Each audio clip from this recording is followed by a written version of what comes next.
1월 26일 예배에 오신 모든 성도님들을 환영하고 축복합니다. 하나님께서 우리를 예배의 자리로 부르셨습니다. 우리 다 함께 사도신경 하심으로 우리의 믿음을 고백하도록 하겠습니다.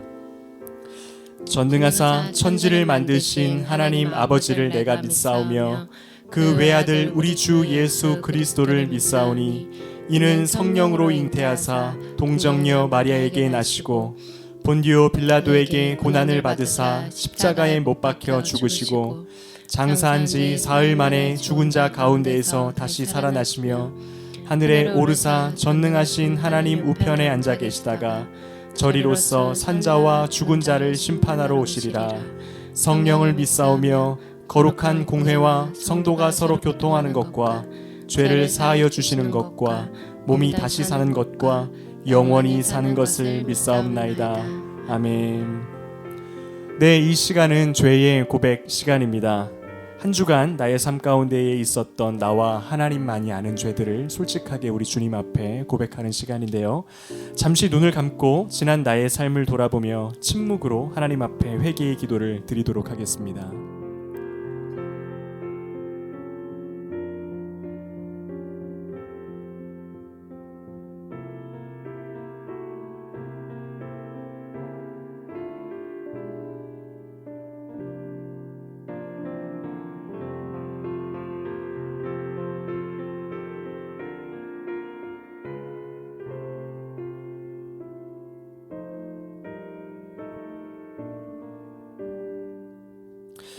내가 입을 열지 아니할 때에 종일 신음함으로 내 뼈가 쇠하였도다. 주의 손이 주야로 나를 누르시오니 내 진액이 빠져서 여름 가뭄의 마름같이 되었나이다. 내가 이르기를 내 허물을 여호와께 자복하리라 하고 주께 내 죄를 아뢰고 내 죄악을 숨기지 아니하였더니 곧 주께서 내 죄악을 사하셨나이다. 아멘. 네, 우리 이 시간 함께 하나님 앞에 영광의 찬양을 올려드리겠습니다. 찬송으로 보답할 수 없는, 찬송으로 보답할 수 없는 큰 사랑, 주님께 영광 할렐루야. 형제 자매 모두 함께 모여 찬송해. 주님께 영광 할렐루야. 하나님의 자녀여 크게 찬송 부르며 밝고 거룩한 길로 기쁨으로 나아가 주의 보좌 앞으로 속히 들어가겠네. 주님께 영광 할렐루야. 우리 받은 그 큰 은혜 말할 수 없네. 주님께 영광 할렐루야. 기쁜 찬송 부르면서 천국 가겠네. 주님께 영광 할렐루야. 하나님의 자녀여 크게 찬송 부르며 밝고 거룩한 길로 기쁨으로 나아가 주의 보좌 앞으로 속히 들어가겠네. 주님께 영광 할렐루야. 잠시 후에 우리 모두 주를 보겠네. 주님께 영광 할렐루야. 영광스런 보좌 위에 거룩하신 주, 주님께 영광 할렐루야. 하나님의 자녀여 크게 찬송 부르며 밝고 거룩한 길로 기쁨으로 나아가 주의 보좌 앞으로 속히 들어가겠네. 주님께 영광 할렐루야. 만국 백성 천국에서 소리 높여서 주님께 영광 할렐루야. 영원토록 주의 공로 찬양하겠네. 주님께 영광 할렐루야. 하나님의 자녀여 크게 찬송 부르며 밝고 거룩한 길로 기쁨으로 나아가 주의 보좌 앞으로 속히 들어가겠네. 주님께 영광 할렐루야. 예수보다 더 좋은 친구 없네. 예수보다 더 좋은 친구 없네. 괴로울 때 다가와서 마음의 평화 주는 신실하신 나의 참 친구. 외로울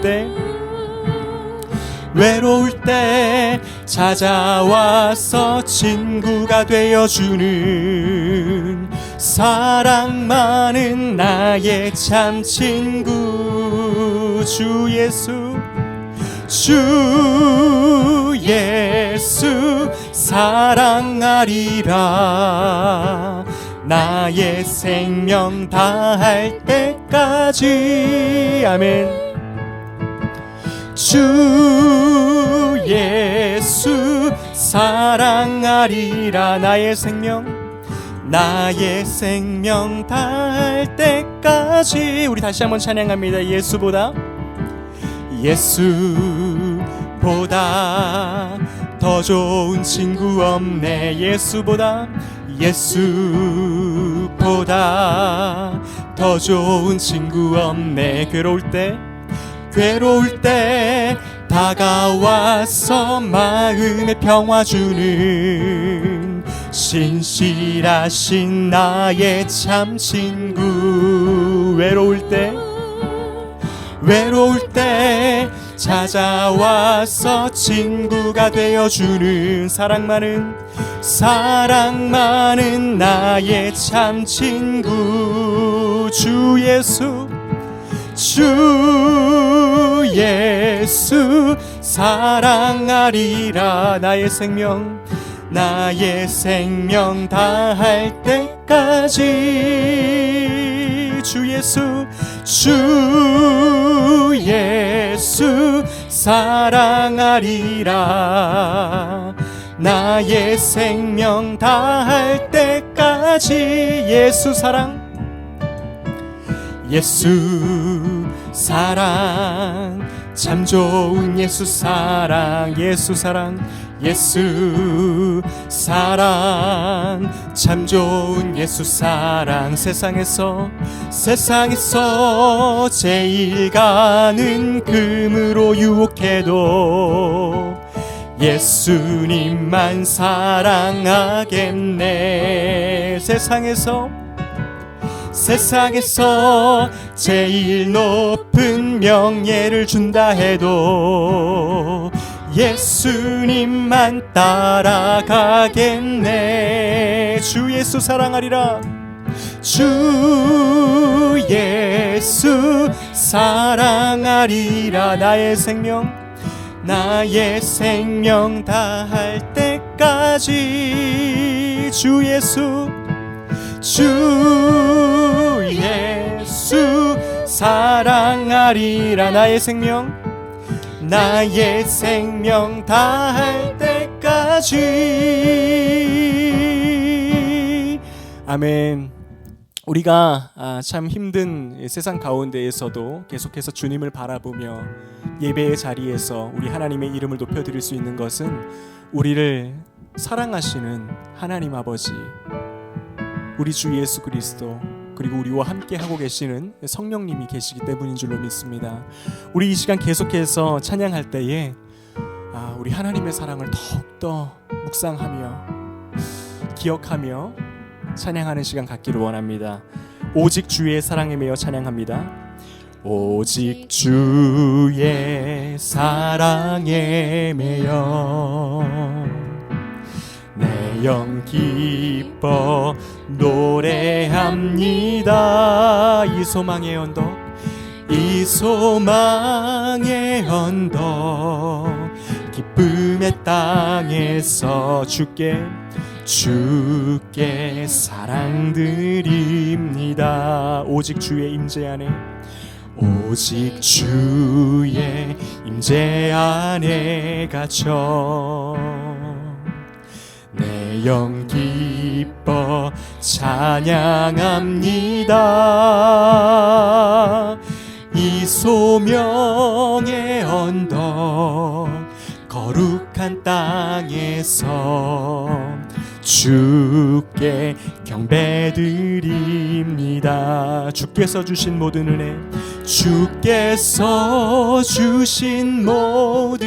은혜,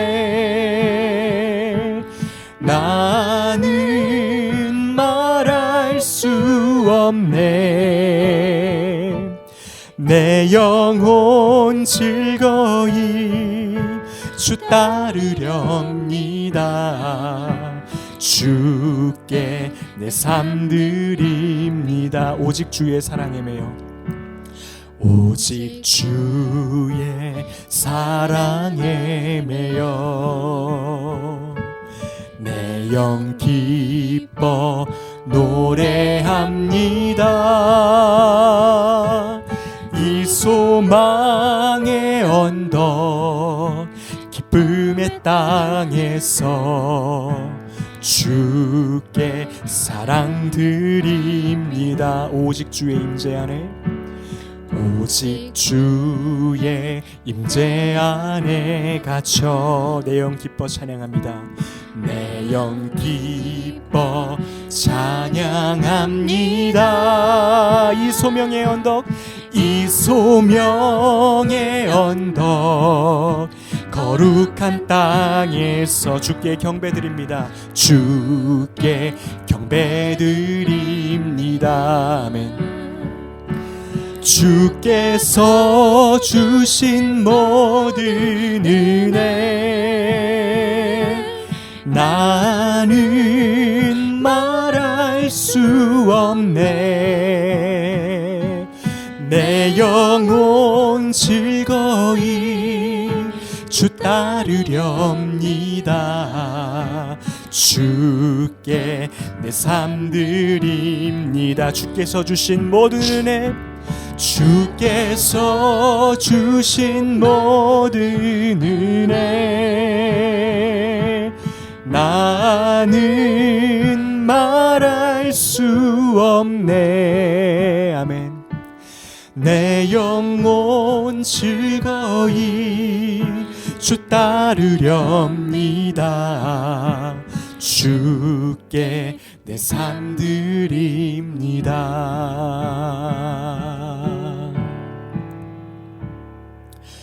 하나님 감사합니다. 이 시간 우리의 마음을 담아서 우리 하나님께 온전한 예배를 올려드리기를 원합니다.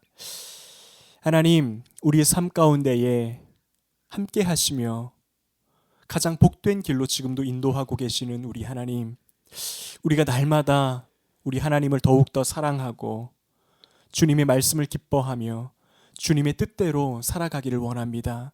우리 삶 가운데에 그러한 믿음의 역사가 일어나는 놀라운 은혜를 허락하여 주시고, 아버지, 우리 마음 가운데 더욱더 주님을 붙잡고자 하는 열심과 의지 또한 허락하여 주시옵소서.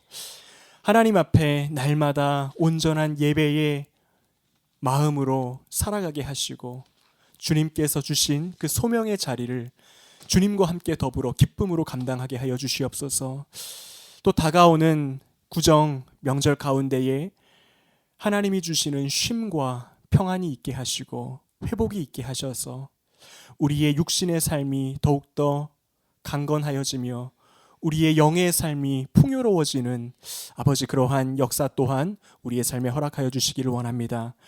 하나님 말씀 가운데로 나아갈 때 우리의 귀와 영적인 눈을 열어주셔서 주의 말씀을 우리의 심령 가운데에 심게 하시고, 그로 인하여 우리의 삶이 더욱더 말씀으로 풍요로워지는 아버지, 그러한 믿음의 삶이 될 수 있도록 함께하여 주시옵소서. 이 모든 것을 우리 주님께 맡겨드리오며 살아계신 우리 주 예수 그리스도의 이름으로 간절히 기도드립니다. 아멘.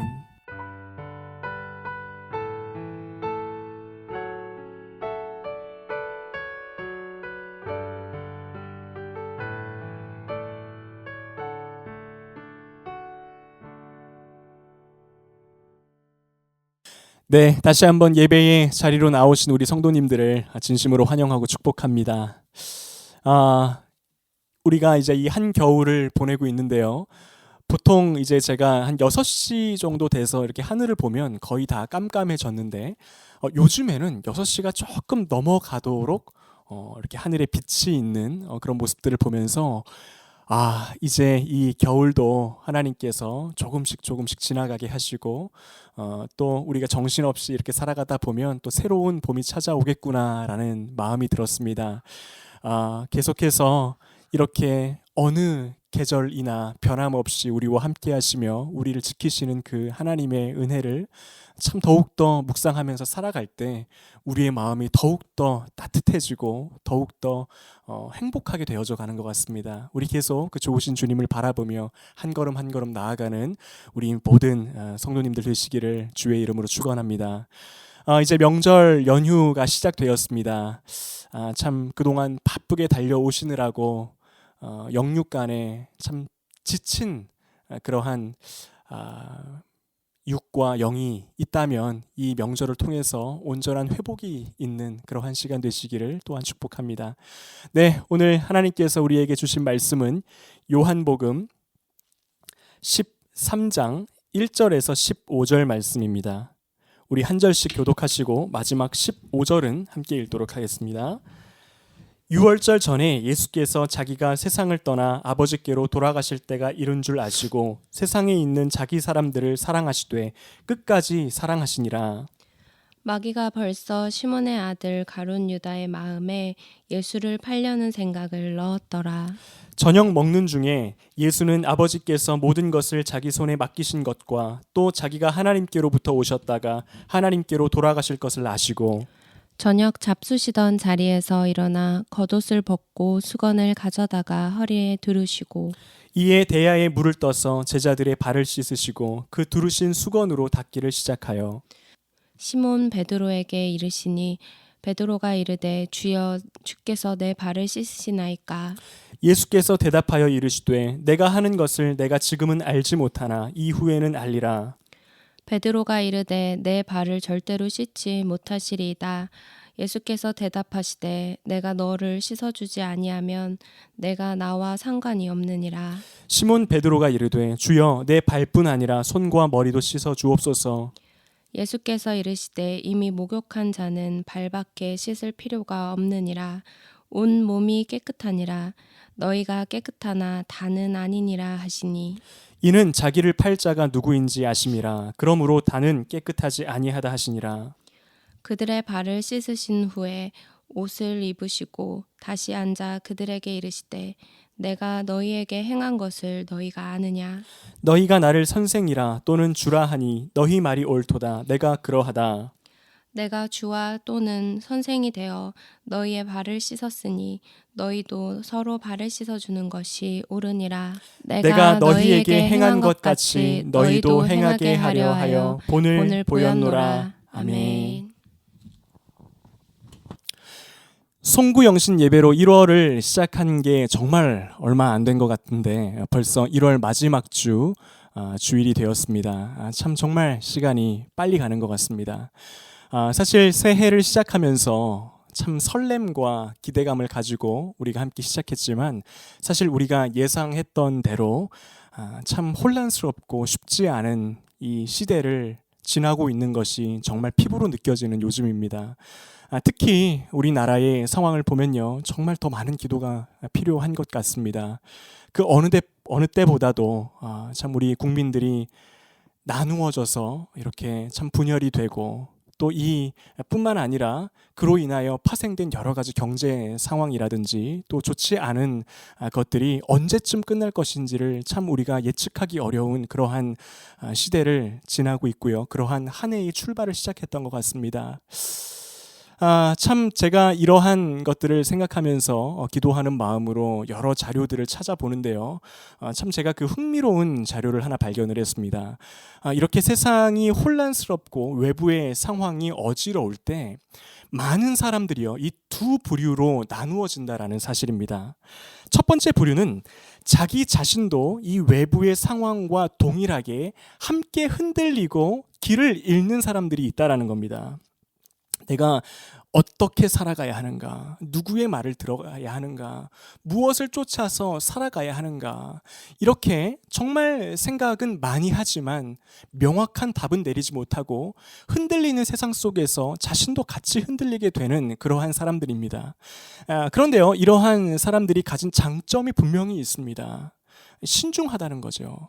그리고 어느 한쪽으로 치우치기보다도 가능한 균형 감각을 가지고 자기에게 닥친 이 현실을 살아가기 위하여 노력한다라는 사실입니다. 하지만 분명한 한계도 있습니다. 그 어느 쪽도 명확하게 결정하지 못하고 계속해서 흔들리고 또한 넘어지고 혼란스러움에 빠지고 이러기가 쉬운 사람들이 바로 이 첫 번째 부류에 속한 사람들입니다. 또 다른 부류의 사람들은요, 이와는 정반대편에 서 있는 분들이 계십니다. 세상이 어지러울수록 혼란스러울수록 더욱더 자기 자신이 정답이라고 생각하는 것을 명확하게 붙들고 살아가는 사람들입니다. 이러한 방식대로 이렇게 살아가는 것이 나의 삶을 가장 안전하게 보장해 줄 거야. 이러한 것을 따라서 이러한 방향으로 가다 보면 그것이 나의 삶을 가장 더 좋은 방향으로 인도해 주는 길일 거야. 이렇게 생각하고 살아간다는 겁니다. 장점이 있죠. 명확하다라는 거예요. 적어도 확신을 가지고 살 수 있다라는 겁니다. 하지만 이러한 부류에 속한 사람들 또한 가질 수 있는 단점이 있습니다. 그것이 무엇이냐면요, 만약에 내가 선택한 그 길이 나의 삶을 지켜주지 못하는 것이었음을 알게 되는 순간 다시 한번 좌절과 실망감 가운데 빠질 가능성이 크다라는 겁니다. 이와 관련해서 최근 우리는요, 우리의 삶을 지켜줄 수 있을 것만 같았던 두 가지가 우리에게 굉장한 실망감과 또한 그것이 정답이 아닐 수 있다라고 하는 그 사실을 알려주는 일들을 겪었고 계속해서 겪고 있습니다. 그 중에서 특히 물질과 부요함이라는 것은요, 사실 수많은 사람들이 혼란스러운 시대 가운데에서 자기 자신을 지켜줄 수 있으리라고 가장 확신하는 것 중에 하나입니다. 아무리 세상이 어지러워도 내가 충분한 양의 물질과 부유함을 소유하고 있다면 나는 안전할 것이고 내가 행복하게 살아갈 수 있을 것이라고 생각을 합니다. 그런데 최근에 LA에서 일어난 산불 사태는요, 이러한 모든 생각들을 깨트려 버리는 일이었습니다. 이 일은요, 설령 한 사람이 충분한 양의 부유함과 물질을 소유하고 있다고 해도 그것이 한 사람의 인생을 지켜줄 수 없을 뿐더러 언제든지 소멸할 수 있다라는 사실을 보여주는 일이었습니다. 이번 LA 산불이 일어난 지역을 보면요, 집 한 채에 수십억 원에 달하는 엄청난 부촌 마을에서 일어난 일입니다. 그 LA 지역의 말리부 해변이라고 하는 그 마을은요, 정말 너무나도 아름답고 그만큼 아주 부유한 부유층들이 살면서 많은 사람들로 하여금 야, 나도 저런 곳에 좀 살아봤으면 좋겠다라고 하는 마음을 품게 할 만큼 참 그 호화로운 곳이었습니다. 그런데 우연히 시작된 산불 하나가요, 그 마을 전체를 흔적도 없이 삼켜버리는 너무나도 참 믿기 어려운 일이 일어나 버린 겁니다. 그래서 너무 많은 사람들이 이번 이 LA 산불 사태를 보면서 충격에 빠졌던 겁니다. 여러분, 많은 사람들은요, 내가 많은 물질을 소유하고 내가 소유한 것을 잘 활용하면서 살아가면 그것이 나의 행복과 나의 삶의 모든 것을 보장해 줄 수 있을 것이라고 생각을 합니다. 그러나 여러분, 참 우리가 인정하지 않을 수 없는 것은 아무리 내가 소유한 물질이 대단하다고 해도요, 그것이 나를 온전히 지켜주고 보장해 줄 수는 없다라는 사실입니다. 그리고 지금 나에게 있는 것들이 나의 의지와는 다르게 언제든지 사라져 버릴 수 있다라고 하는 사실을 참 우리는 기억하면서 살지 않으면 안 되는 이러한 사회적인 분위기 속에서 살아가고 있습니다. 따라서 우리가요, 물질의 부요함, 이 시대 가운데에서 내가 추구해야 할 것은 부요함이다 라고 생각하면서 살아가는 것은 사실 얼마나 우리에게 있어서 이 위험한 일일 수 있는지를 알 수가 있습니다. 그리고 이 물질과 더불어서 많은 사람들이 기대하는 것이 있습니다. 이 불확실한 미래 가운데에서 우리의 삶을 더 행복하게 만들어줄 수 있는 것은 계속해서 진보하는 과학기술이라고 생각을 합니다. 많은 사람들은요, AI 인공지능과 어떠한 그 인간의 힘든 일을 대체해주는 이 로봇의 발전이 계속해서 이루어지면 그것이 이 불확실한 미래에서 어떤 우리 삶의 행복을 가져다 줄 수 있을 것이라고 생각을 합니다. 물론 긍정적인 측면이 있습니다. 인간이 할 수 없는 영역들이 있었죠. 예를 들어서 희귀암을 치료하는 것이라든지 아니면 그 외에 우리 인간의 연약함 때문에 온전할 수 없는 일들을 이 과학 기술이 대체해서 해줄 수 있는 것은 분명히 우리에게 너무나도 이로운 일입니다. 하지만 반드시 이것이 우리의 삶의 행복과 만족을 보장해 줄 수 있는 것인가 라고 생각했을 때에는 그렇지 않다라고 하는 사실이요, 계속해서 이 전 세계 전역에서 조금씩 일어나고 있습니다. 작년 한 해에 이 미국을 포함해서 뭐 전 세계 글로벌 기업이라고 할 수 있는 마이크로소프트라든지요, 구글이라든지요, 아마존 같은 이 빅테크 기업들이 사람이 하던 일을 AI로 대체하면서 작년 초에만 수만 명의 해고자가 발생되는 일이 실제로 일어났습니다. 그리고 어떤 기사를 보면 지금까지 인간이 가지고 있었던 60%의 직업들이 전부 다 이 AI 기술로 이 로봇들이 대체하게 될 것이라고 하는 그 전망을 하고 있음을 계속되는 기사를 통해서 우리는 확인하고 있습니다. 실제로 저도 어느 식당에 가보면 이제는 이렇게 앉아서 음식을 주문하러 그곳에서 일하시는 분이 오시는 것이 아니고 이 터치 스크린으로 주문과 결제를 한 번에 할 수 있게 돼 있는 곳이 참 많더라고요. 그렇게 주문을 하고 결제를 하면 서빙은 로봇이 해주는 겁니다. 이렇게 음식을 실어서 와주면 음식을 이렇게 하고, 그러니까 사실은 이 기술이 계속해서 발전이 되다 보면요, 우리가 어떠한 식당이나 카페 같은 곳을 가더라도 단 한 번도 그곳에서 일하시는 분들과 마주치지 않고도 모든 것을 해결하고 나올 수가 있게 되는 거죠. 근데 앞으로 계속해서 이러한 현상은 늘어가고요, 이러한 것을 채택하는 매장들은 늘어날 것이라는 전망이 있습니다. 왜냐하면 그 식당을 운영하시는 분 입장에서도 한 사람을 고용하여서 사용하는 이렇게 일을 함께 하는 것보다도 기계를 대여해서 프로그램을 입력해서 일을 대신하게 해주는 것이 더 편리할 수 있기 때문이에요. 그리고 손님들도 마찬가지입니다. 어떤 면에서는 사람과 이렇게 대면하는 것보다는 그냥 이 기계를 통하여서 자기의 모든 필요를 채우는 것이 더 편리할 수 있기 때문에 그러한 방향으로 계속 될 것으로 보입니다. 근데 여러분, 이것이 정말 우리의 삶을 행복하게 만들어줄까요? 정말 이러한 사회가 더욱더 인간의 삶을 더 좋은 쪽으로 보장해 줄 수 있습니까? 꼭 그렇지만은 않을 것입니다. 뭐랄까요? 계속해서 누군가는 직장을 잃어버릴 수밖에 없을 거예요.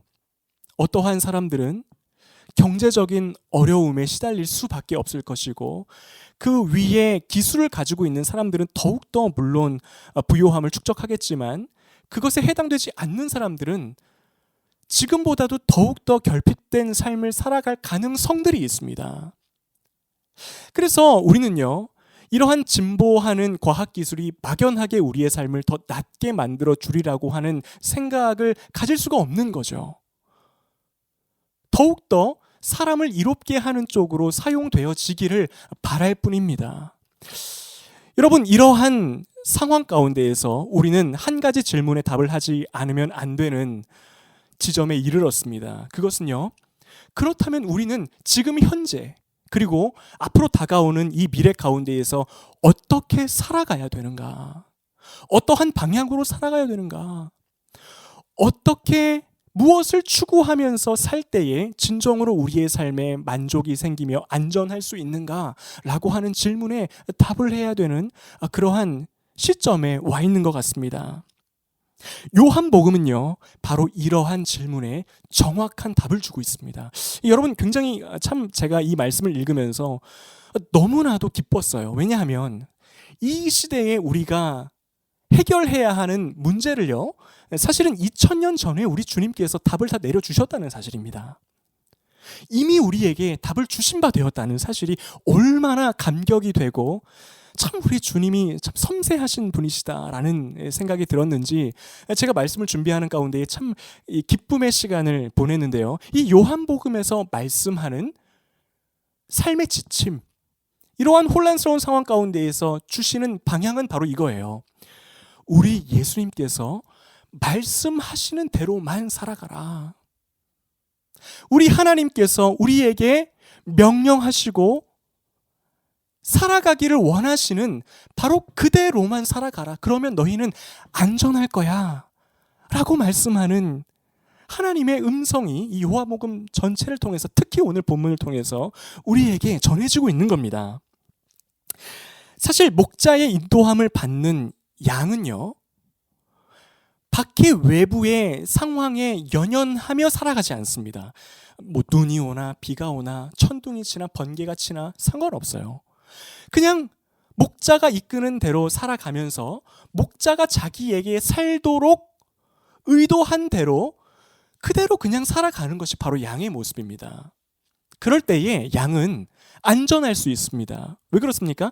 이 목자들이요, 외부의 상황으로부터 양들을 안전하게 보호해주고 있을 뿐더러 모든 것을 목자들은 이미 알고 대비하고 있기 때문이에요. 우리도 마찬가지입니다.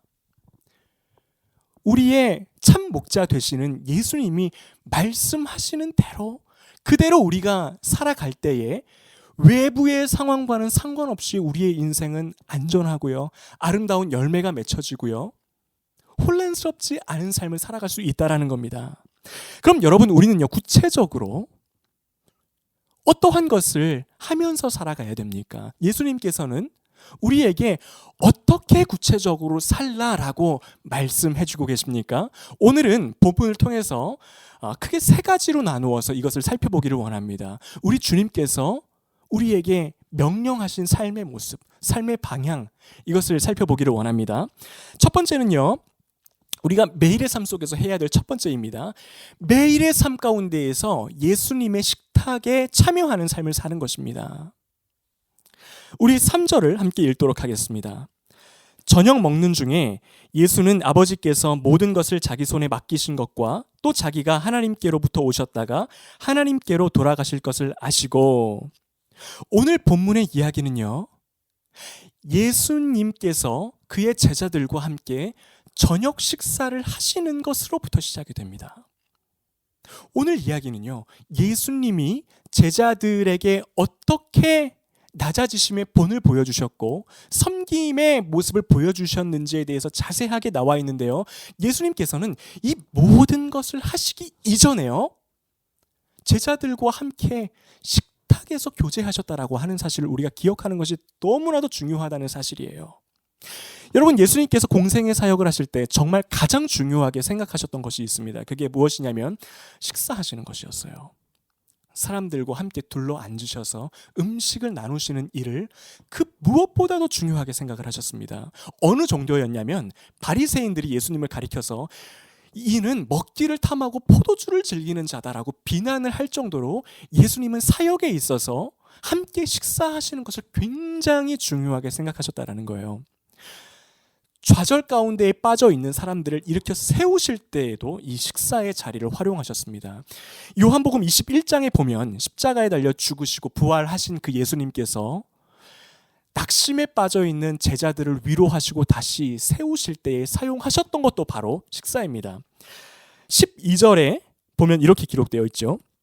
예수께서 이르시되 와서 조반을 먹으라 하시니 제자들이 주님인 줄 아는 고로 당신이 누구냐 감히 묻는 자가 없더라.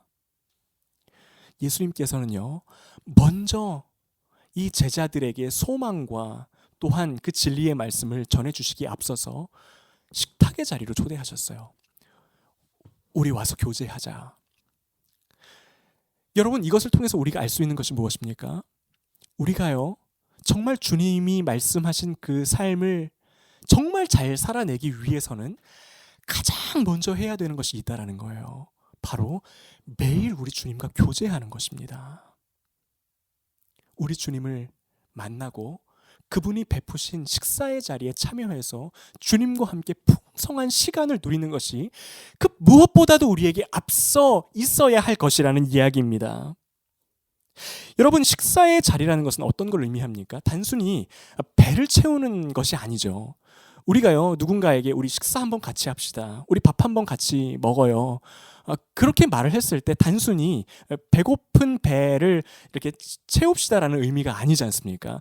당신과 교제하고 싶습니다, 우리 더 친해집시다, 우리 서로의 삶을 나눕시다. 그래서 서로를 통해서 더 큰 기쁨을 우리 누립시다라는 뜻이 담겨 있지 않겠습니까? 이것이 바로 중요하다라는 거예요. 예수님과의 교제입니다. 빌리 그레엄 목사님이요, 이 평생을 사역하시는 가운데에 자신이 가진 소명 중에서 가장 중요하게 생각하는 소명 가운데 하나가 이것이라고 말씀하신 적이 있습니다. 자신은요, 사람들로 하여금 하나님과의 관계가 얼마나 중요한지를 깨닫게 하는 것이라고 그렇게 이야기를 합니다. 그게 자신의 소명이래요. 사람들로 하여금 하나님과 교제하는 삶이 얼마나 중요한 것인지를 깨닫게 하는 거. 이것을 나는 평생 하겠다.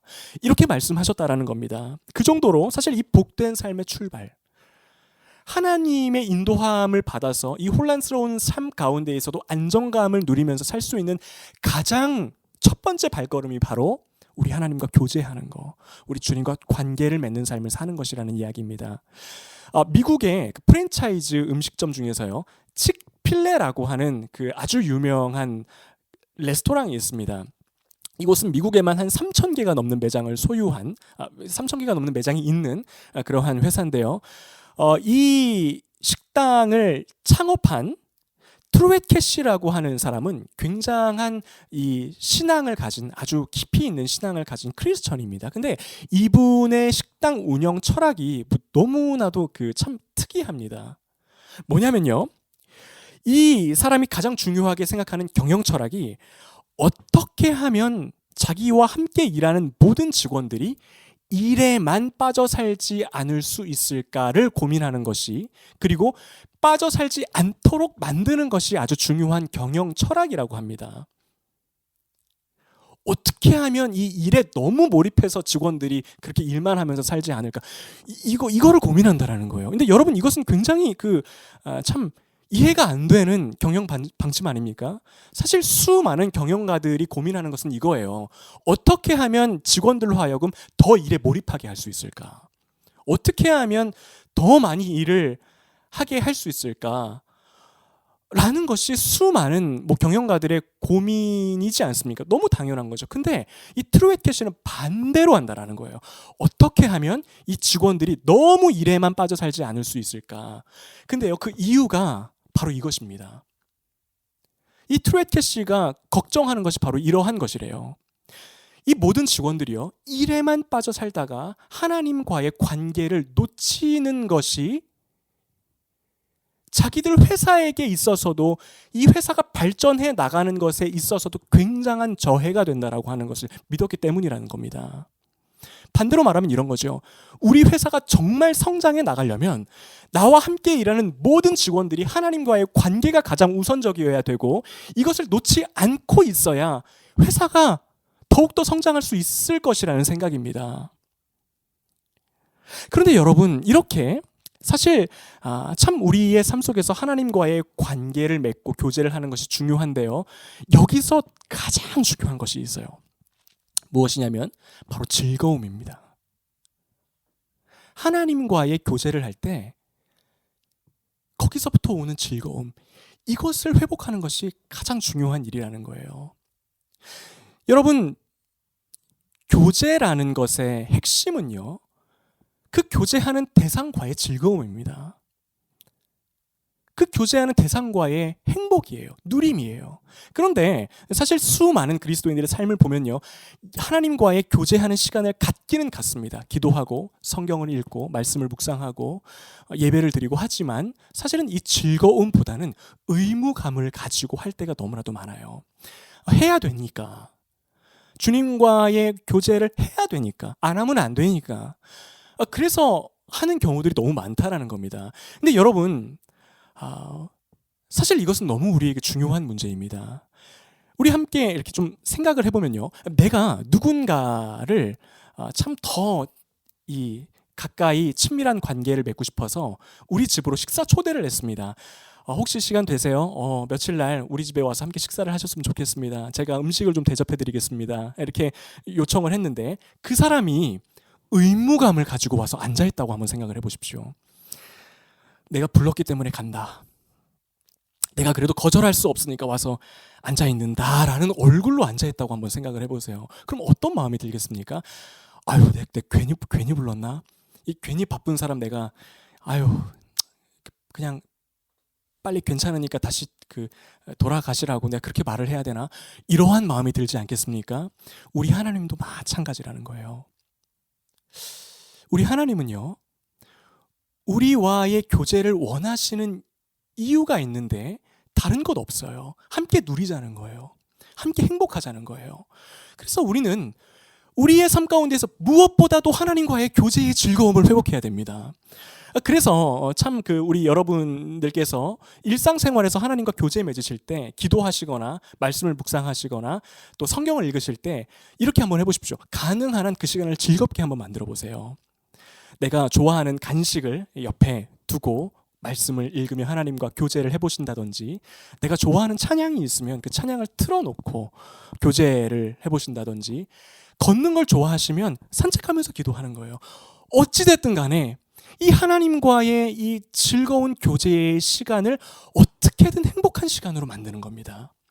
우리가 이렇게 날마다 우리 주님과 교제를 하다 보면요, 어떠한 일이 일어나냐면 우리 삶 가운데에 그 어떠한 어려움이 닥치고 고난이 닥치고 나의 이 환경이 흔들려도 금방 다시 일어날 수 있어요. 왜 그렇습니까? 나의 하루 가운데에는 나를 행복하게 해주는 주님과의 교제의 시간이 있거든요. 어떠한 이 고난과 이 나의 삶을 억제하는 어떠한 환경이 변해가도 금방 회복할 수 있어요. 주님과의 교제의 시간이 있기 때문입니다. 두 번째는요, 우리가 어떻게 하면 우리 주님이 말씀하신 대로 살 수 있을까? 우리의 삶이 흔들리지 않을 수 있을까 하는 두 번째입니다. 두 번째는 매일의 삶 가운데에서 예수님의 섬김을 묵상하는 겁니다. 예수님의 낮아지심과 섬김을 날마다 묵상하며 살아가는 거예요. 4절과 5절입니다. 저녁 잡수시던 자리에서 일어나 겉옷을 벗고 수건을 가져다가 허리에 두르시고 이에 대야에 물을 떠서 제자들의 발을 씻으시고 그 두르신 수건으로 닦기를 시작하여. 여러분, 이 고대 당시에 누군가가요, 한 사람의 손님의 발을 씻어준다라는 것은 굉장히 지위가 낮은 노예들이 하던 일이었습니다. 이 고대 유대인 랍비 문헌에 보면 이런 기록이 있어요. 이 누군가의 발을 씻어주는 행위는 너무나도 미천한 행위이기 때문에 유대인의 피가 섞여 있는 노예들에게는 이거 시키지 말아라. 이방인 노예에게 담당하게 하고, 노예들 중에서도 어떤 유대인에 속한 노예에게는 절대로 시키지 말아라. 이러한 기록이 있을 정도입니다. 그러니까 당시 문화 속에서 이 누군가의 발을 이렇게 물로 씻어주고 수건으로 닦아준다는 것은 이건 굉장히 사실은 있을 수 없는 일이었습니다. 그런데요, 예수님께서 제자들의 발을 씻어주시는 거예요. 수건으로 닦아주시고 섬겨주시는 겁니다. 이것 때문에 받았을 제자들의 충격이 상상이 가십니까? 지금 예수님이 뭐 하시는 거지? 이거 뭐라고 내가 이해해야 되지? 뭐라고 반응해야 되지? 어쩔 줄을 몰라 했을 그 제자들의 표정이 너무나도 상상이 가지 않습니까? 그런데요, 다른 제자들은 어쩔 줄 몰라서 가만히 있는데 베드로는 예수님께 대하여 말을 합니다. 예수님, 지금 저의 발을 씻어주시는 것입니까? 절대 안 됩니다. 지금 뭐 하시는 겁니까? 만류하는 거예요. 근데 예수님이 8절 하반절에 이렇게 말씀을 하시죠. 예수께서 대답하시되 내가 너를 씻어주지 아니하면 네가 나와 상관없느니라. 여러분, 여기서요, 우리는 굉장히 중요한 사실 한 가지를 알게 됩니다. 우리를 향한 예수님의 낮아지심, 섬김은요, 단순히 예수님이 성품이 단순히 좋으셔서 우리에게 친절을 베풀어 주시는 차원이 아니라는 거예요. 예수님의 섬김을 위한 낮아지심은요, 우리의 생명을 살리기 위한 낮아지심이었다라는 겁니다. 우리 주님은요, 우리의 생명을 살리기 위하여 어디까지 낮아지시냐면 단순히 발을 씻어주시는 차원이 아니에요. 십자가에 달리시기까지 낮아지십니다. 왜 그렇습니까? 낮아진 우리의 지위를 높여주시기 위해서예요. 죄인된 우리의 신분을 사하여 주시고 하나님의 자녀라는 고귀한 신분으로 올려주시기 위하여 주님이 몸소 낮아지셨다라는 겁니다. 여러분, 우리 매일의 삶 가운데에서 이것을 기억하며 살아가는 것은 너무나도 중요합니다. 우리 주님이 나를 위하여 어떻게 낮아지셨는지, 어떻게 섬겨주셨는지, 그래서 내가 어떠한 삶을 살게 되었는지, 그것을 기억하는 삶이 너무나도 중요하다라는 거예요. 우리가요, 이 주님의 낮아지심을 날마다 묵상하면서 살면 우리는 그 어떠한 일이 나에게 닥쳐도 좌절하지 않을 수 있습니다. 예를 들어서요, 나에게 아주 큰 실패가 찾아왔다라고 생각을 해보겠습니다. 모든 것을 다 잃어버렸어요. 그럼요, 이 예수님의 낮아지심을 날마다 묵상하며 살아가지 않는 사람은 좌절하고 낙담할 수밖에 없습니다. 너무 크게 다가오니까요. 내가 실패했구나, 끝났구나, 모든 것이 다 사라졌구나, 절망하게 되어 있다는 거예요. 그런데 낮아지심의 그 섬김, 우리 예수님이 나를 위하여 어디까지 낮아지셨는지를 날마다 새기고 살아가는 사람은요, 흔들림이 없어요. 왜 그렇습니까? 주님의 낮아지심이 적용이 되기 때문입니다. 우리 예수님은 하늘의 보좌를 버리시고 십자가를 지시기까지 낮아져서, 여러분, 십자가라는 것은 어떠한 형벌이었습니까? 죄수들 중에서도요, 가장 미천한 죄수들이 받는 형이 십자가형이에요. 그 정도까지 우리 예수님이 나를 위하여 낮아지셨는데, 나에게 찾아온 낮아짐, 나에게 찾아온 실패, 이 정도는 뭐 나도 감당할 수 있지, 적용이 되기 시작하는 거예요. 주님이 나를 살리시기 위하여 그 정도로 낮아지셨는데, 내가 잃어봤자, 나의 삶 가운데에서 내가 소유하고 있는 모든 것들을 다 잃어봤자 우리 주님의 낮아지심에 비하면 아무것도 아니라는 사실을 너무나도 알기 때문에 괜찮은 거예요. 우리 주님이 다시 회복시켜 주실 거야. 나를 높이시기 위하여 낮아지신 주님, 지금은 비록 내가 잠시 실패를 경험하고 잠시 어려움의 상황에 직면하고 있지만 궁극적으로는 우리 주님이 나를 높이셨기에 언젠가는 다시 일으켜 세워주실 거야. 우리 주님의 섬김이 더 감격으로 깨달아지는 것으로 활용이 되기 시작한다는 겁니다. 여러분, 누군가에게 받은 상처 역시도 마찬가지입니다. 우리는요, 누군가가 나를 얕잡아보고 나를 무시하고 배반하면 굉장한 상처를 입죠. 뭐 정말 모든 것을 다 이렇게 포기하고 싶은 만큼의 큰 아픔을 겪습니다. 하지만 우리가 우리 예수님의 낮아지심을 매일 묵상하며 그것을 나의 피와 살로 만든다면 극복할 수 있어요. 오히려 나에게 상처를 준 그 사람이 고마워집니다. 아유, 내가 이제야 우리 예수님의 낮아지심을 조금 공감할 수 있을 것 같아. 주님이 나를 위하여 이렇게까지 낮아지셨구나, 이렇게까지 섬기셨구나. 가장 낮은 노예들이 하는 그 섬김, 그 주님의 사랑이 어떤 것인지 내가 이제야 좀 알 것 같아. 오히려 그 대상이 고마워지는 거예요. 고마워지는 거예요. 아유, 나로 하여금 그 예수님의 마음을 조금이나마 알 수 있게 해줘서 고맙네. 여러분, 이런 사람을요, 세상에 누가 감당할 수 있겠습니까? 아무리 흔들어봤자 흔들릴 수가 없는 사람이라는 거예요. 여러분, 마지막 세 번째는 이것입니다. 예수님의 섬김을요, 나도 세상에 재현하는 것이에요. 우리 14절과 15절 읽도록 하겠습니다. 내가 주와 또는 선생이 되어 너희 발을 씻었으니 너희도 서로 발을 씻어주는 것이 옳으니라. 내가 너희에게 행한 것 같이 너희도 행하게 하려 하여 본을 보였노라. 여러분, 우리를 향한 섬김의 모습을 보여주신 예수님은요, 내가 너희를 섬겼으니까 그것을 잘 누리고 행복하게 잘 살아라 라고 말씀하시고 끝나지 않으셨습니다. 뭐라고 말씀하세요? 내가 너에게 보여준 그 낮아짐의 섬김을 받았으면 그것을 잘 누리고 너 또한 다른 사람을 향하여, 세상을 향하여 낮은 마음으로 섬기라는 거예요. 우리에게 부여하신 삶의 모습이자 우리가 추구하며 나아가야 할 방향으로서 우리 주님이 가르쳐 주신 겁니다. 여러분, 혼란스럽고 흔들리는 세상 가운데 살아가는 우리는요, 한 가지 의무를 가지고 있습니다. 다른 사람을 섬기는 거예요. 좌절하고 낙심하고 염려하고 세상이 흔들릴 때 같이 흔들리고 연약한 사람들을 향하여 섬기는데요. 어떠한 자세로 섬깁니까? 낮아짐으로 섬기는 거예요. 내가 더 우월한 사람이어서, 내가 주님을 믿기 때문에, 나는 신앙을 가진 사람이기 때문에, 더 많이 알기 때문에 내가 섬깁니다가 아니고요. 정말로 낮아지는 거예요. 여러분, 낮아짐이라는 것은요, 사실 큰 게 아닙니다. 대단한 게 아니에요.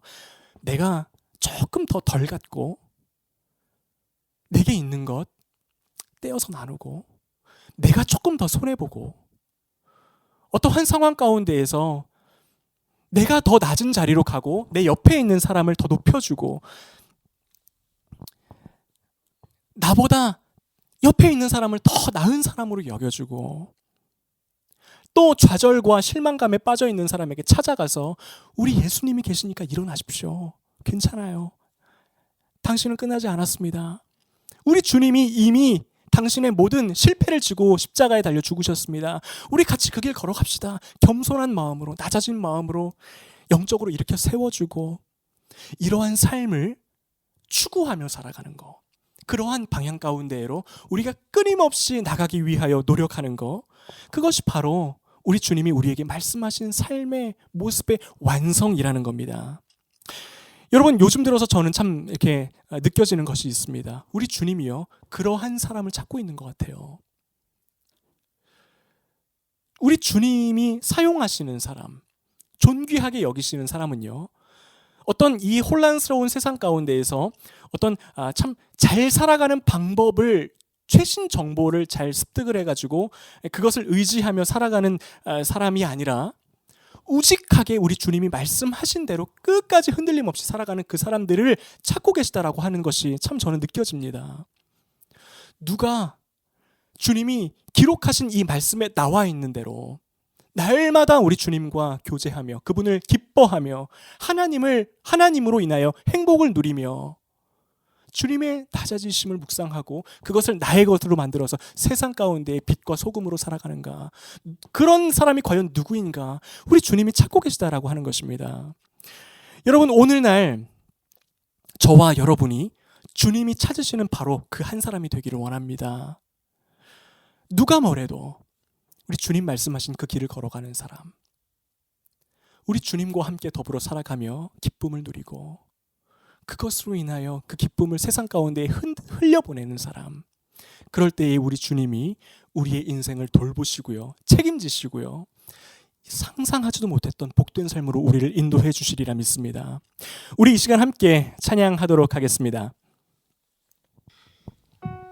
우리 이 시간 함께 찬양할 때에 오직 주의 사랑에 매여, 우리 함께 찬양하시면서 우리 들은 말씀 가지고 함께 주님 앞에 고백의 시간 드리도록 하겠습니다. 오직 주의 사랑에 매여, 오직 주의 사랑에 매여 내 영 기뻐 노래합니다.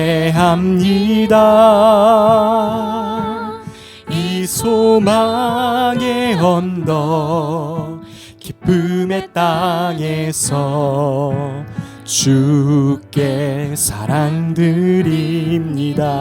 오직 주의 임재 안에, 오직 주의 임재 안에 갇혀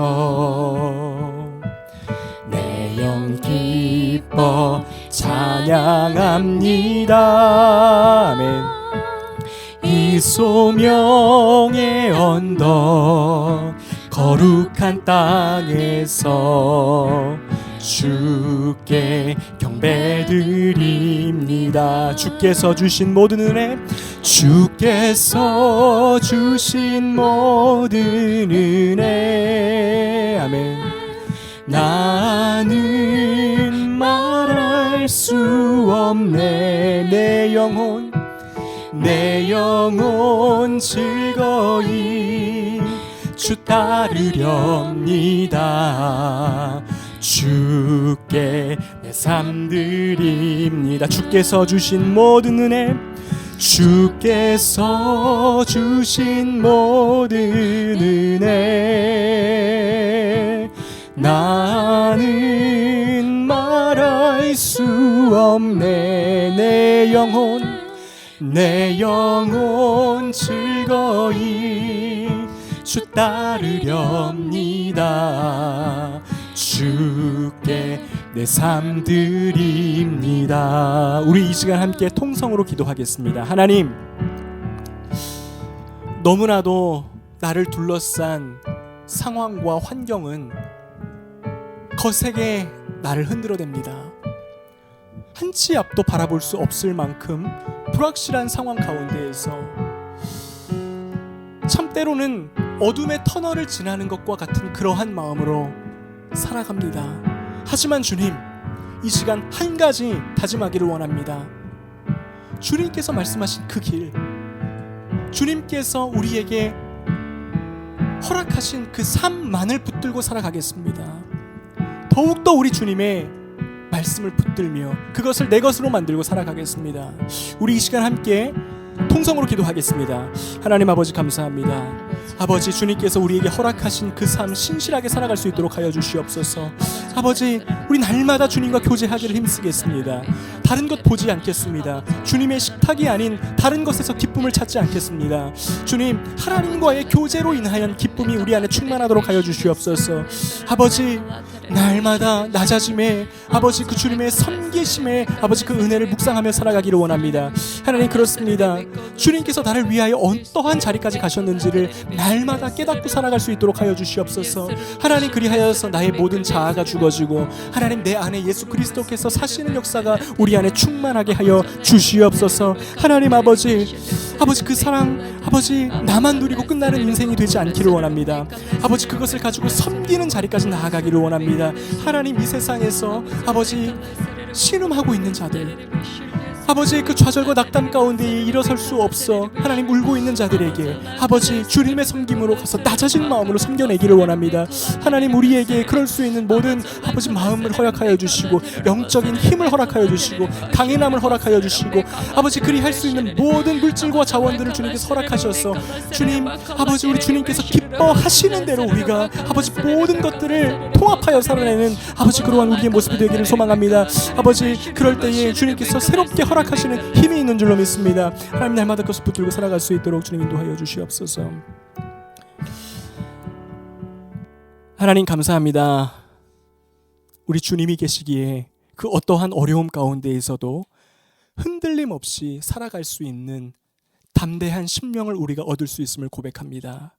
아버지, 누가 뭐래도 세상이 어떠한 거짓으로 우리를 속여도 아버지, 우리는 그것에 굴하지 않고 우리 주님이 말씀하신 그 길로 달려나가기를 원합니다. 정말 바라고 원하는 것은 우리 하나님으로 인한 그 교제의 기쁨이 우리 안에 충만해지기를 소망합니다. 더욱더 충만해지기를 원합니다. 아버지의 그 사랑으로 인하여 살아가기를 원합니다. 낙심과 좌절과 외로움과 우울과 절망이 아니라 우리 하나님으로부터 오는 그 사랑의 충만함으로 기쁨으로 행복으로 살게 하여 주시옵소서. 아버지, 그 예수님의 섬김을 통하여 나 자신도 낮아지고 주님의 그 섬김을 나도 세상 가운데에 베풀며 살아갈 수 있는 은혜를 허락하여 주시옵소서. 아버지, 그것이야말로 우리의 삶을 더욱더 풍요로운 열매를 맺히게 만드는 삶인 줄로 믿습니다. 아버지, 우리가 세상으로 더 나아갈 때에 주님께서 우리의 삶을 책임지시는 줄로 믿습니다. 아버지, 계속되는 이 명절의 기간 동안 우리 성도님들의 건강과 안전과 삶의 모든 영역을 지켜주시옵소서. 하나님, 쉼이 있게 하시고 회복이 있게 하시고 그 가운데에서 역사하시는 주님을 바라볼 수 있는 영적인 기쁨을 허락하여 주셔서 아버지, 참 주님의 좋으심이 더욱더 평소보다도 특별하게 깨달아지는 역사가 있는 시간들이 되도록 인도하여 주시옵소서. 이제는 우리 주 예수 그리스도의 은혜와 아버지 하나님의 극진하신 사랑과 성령님의 감동 감화 충만하신 은혜가 주님의 말씀을 따라 살기를 원하는 함께 예배드리는 모든 성도들 가운데에 이제로부터 영원토록 함께 하시기를 간절히 축원하옵나이다. 아멘.